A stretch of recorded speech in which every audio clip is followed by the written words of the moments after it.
रुग्णालयामधून discharge मिळाल्यानंतर आता पवारांच्या राज्यसभेसाठी हालचाली वाढलेल्या आहेत। राज्यसभेबाबत जयंत पाटील, शशिकांत शिंदे, उद्धव ठाकरे यांच्याशी बोलणार आहेत। महाविकास आघाडीच्या आमदारांची आज विधानभवनात बैठक होण्याची शक्यता आहे। दुसरीकडे आदित्य ठाकरे यांनी मात्र राज्यसभेची जागा आमचीच असल्याचं म्हटलं। यावर सुप्रिया सुळेंनी बोलण्यास नकार दिला।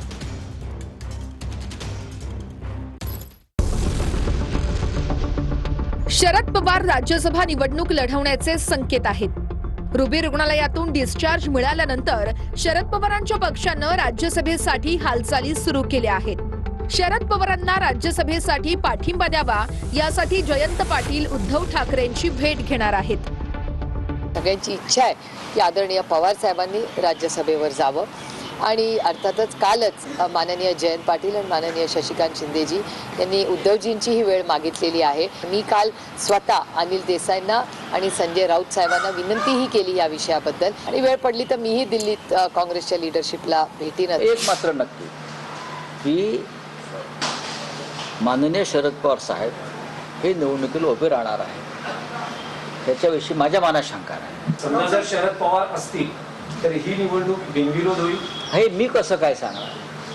मुळात शरद पवारांची उमेदवारीवरती चर्चा होईल ना महाविकास आघाडीमध्ये। शरद पवारांसारखा ज्येष्ठ नेता या देशातला जेव्हा इच्छा व्यक्त करतो की मी अजून एक संधी घेणार आहे, तेव्हा त्याच्यावर 3 पक्षामध्ये चर्चा होईल आणि त्यानंतर आम्ही पुढे जाऊ।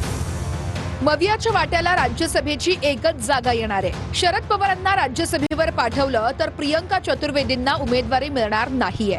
आदित्य ठाकरेंनी मात्र राज्यसभेची जागा आमचीच असल्याचं म्हटलंय। यावर सुप्रिया सुळेंनी बोलण्यास नकार दिलाय। आमच्या पक्षाच्या आमदार जे आता मतदान करतात त्या ह्याच्यात त्या 20 जणांचं ठाम मत आहे की शिवसेना उद्धव बाळासाहेब ठाकरे पक्षाकडे ही सीट यावी। आम्ही ह्या सीटवर क्लेम केलेला आहे, दावा केलेला आहे आणि कुठेही त्याच्यात बदल झालेला नाहीये। मी व्यक्ती म्हणून नाही, मी माझं पक्षाचं मत सांगतो। ते नाही मला माहिती।